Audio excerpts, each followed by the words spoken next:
So now that we are into sort of summer mode, that we have been following the narrative lectionary, and the way that it's set up is that at the end of May, it's dealer's choice.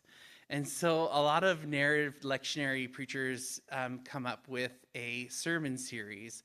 I'm working with a couple of mentors, and so this was suggested to me. And so for the next 12 weeks, I want to take you on a magical mystery tour through what I believe are 12 practices that can lead to spiritual renewal.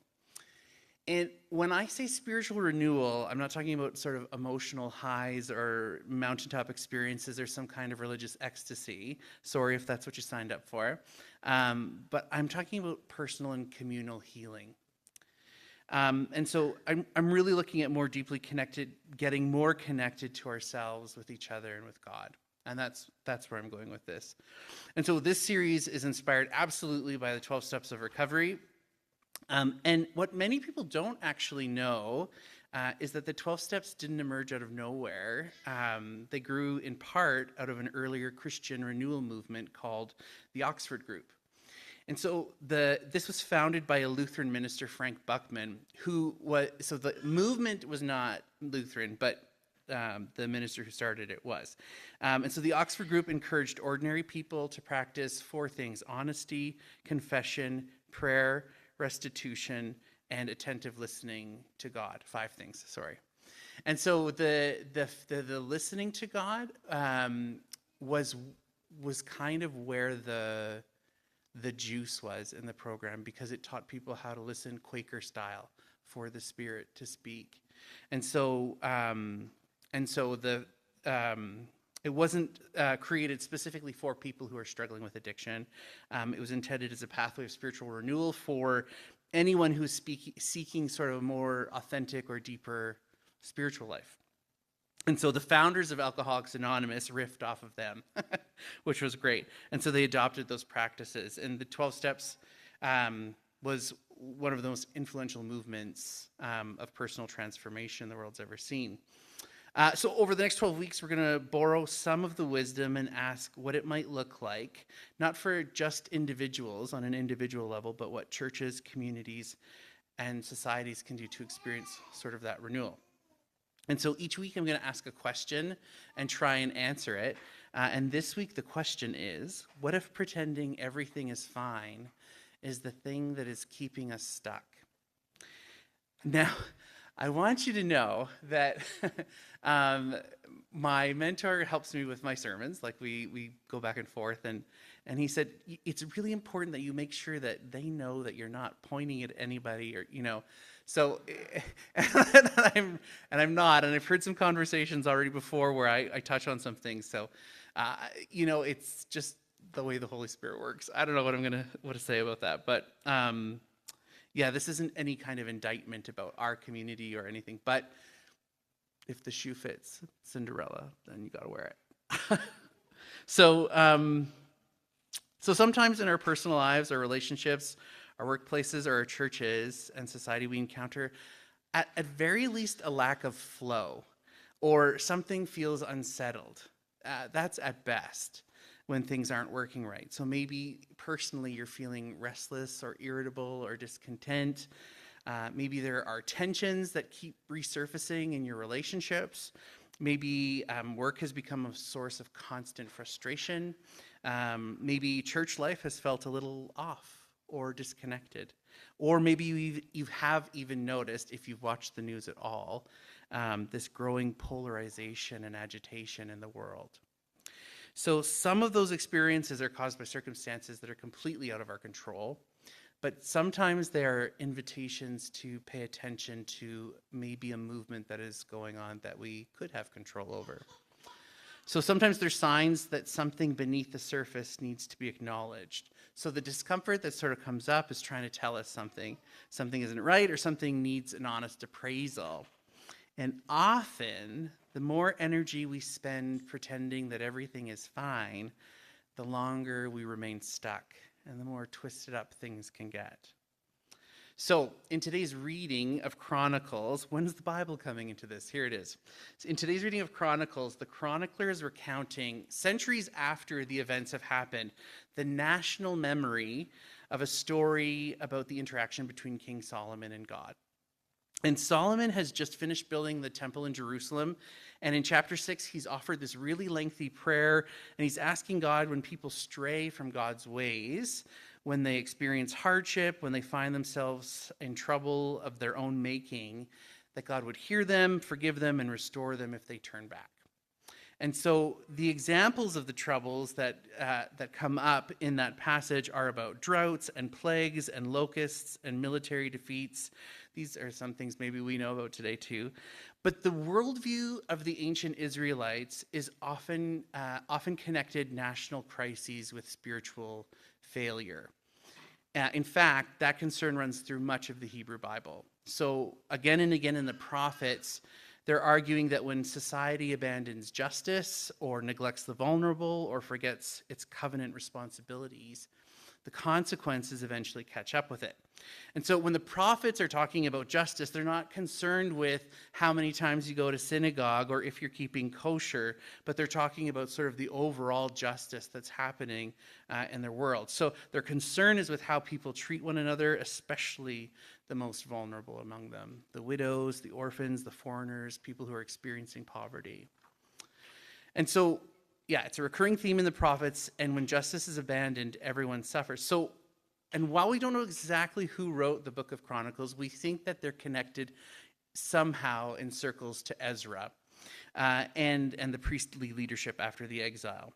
And so the author's looking back over Israel's history, and he's asking a profound question: how do people find their way back when they've lost their way, as they've done so many times before? Now, I don't believe that God causes tragedies or illnesses or natural disasters to punish people. I really believe God's movement in the world is mercy and love. But I do believe that how we live produces outcomes. I'll say it that way. And I believe that how we treat one another shapes the kind of society that we inhabit. And I think that communities can become healthier or sicker depending on the values that they embody. So when we arrive at chapter 7, we find God's response to Solomon's prayer. And God says, "If my people who are called by my name will humble themselves, pray, seek my face, and turn from their wicked ways, then I'll hear from heaven, forgive their sin, and heal their land." Now, maybe you have heard this as a magical formula, as I often have in my upbringing. Pray hard enough, go to church enough, believe the right things, God will fix everything. But that's not what's happening here. This isn't a prosperity gospel promise. This isn't a spiritual vending machine. A few things to keep in mind: that this isn't a promise that's for every nation of every generation ever. It's a covenant promise between God and Israel. That's the first thing. But I think that the wisdom of the text is demonstrating a pattern for renewal. And so it's a pathway back to wholeness. It's things that I'm noticing. So, and I noticed where the pathway begins. It doesn't start with certainty. It starts with humility. So the word translated as humble here is kana, and humble themselves, lekana, is how it's conjugated. So at the most literal level, it means to bend the knee or to bow down. There is like just a crude looking at the definition as submission. But what's interesting, though, is that throughout the Hebrew Bible, kana often appears when people stop resisting reality. So what I mean by that is that it's used of defeated kings who finally acknowledge they've lost. It's used of people who cease their rebellion and accept the truth about their circumstance. And the image isn't primarily someone thinking poorly of themselves. It's someone surrendering their illusions. So, someone becoming honest. So, in a sense, what God is saying is, if my people stop pretending, if they stop standing tall in self-justification, or if they stop insisting that everything is fine, if They stop denying what's happening. That's the call. So in that sense, humility isn't self-hatred, it's honesty. And also, I name honesty as the spiritual practice for renewal. So the first and most important step. So the pattern is the same at the personal, relational, community, and church level. So it all has the same sort of pattern. We have the stories that we cling to, we have a crisis that emerges, and then a need for reckoning with the truth. So I'm going to take you through 4 different levels. The personal level. A person can't heal what they deny. So maybe you've done this, I've done this, but it's spending years carefully managing your image of having it all together while you're quietly falling apart. Or we get so busy convincing everyone else we're okay that we never stop to notice we are not okay. Right? We find ourselves in the same conflict, the same relationship, having the same reaction that keeps showing up, but somehow it's always somebody else's fault.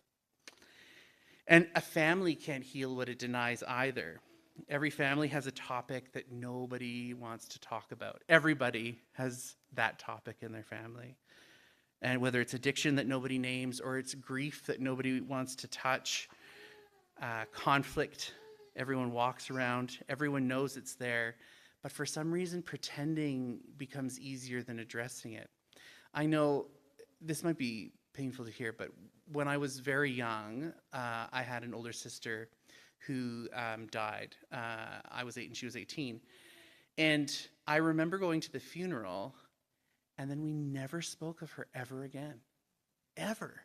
And so like that is like WASP level 5,000, pushing it down to your toes and pretending like it didn't happen. But these are kind of like examples of those things. And then, so by pretending for some reason becomes easier than facing it. And our brains are very smart. They want to protect us. And, you know, when it's time, when we're ready, that's when we can start to sort of see and address those things. But, and then I name generally here, this is not about here, but just generally, workplace or church can't heal what it refuses to name.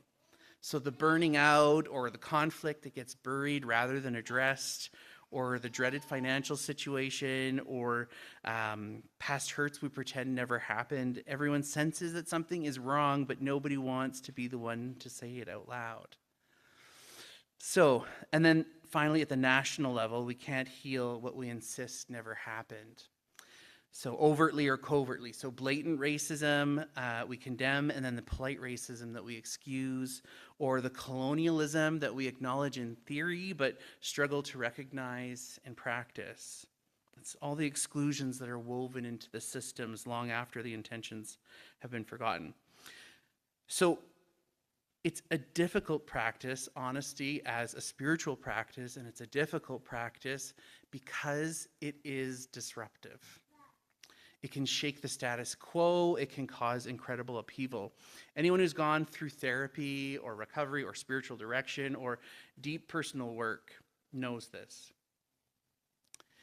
The moment that we stop pretending, things don't always get easier.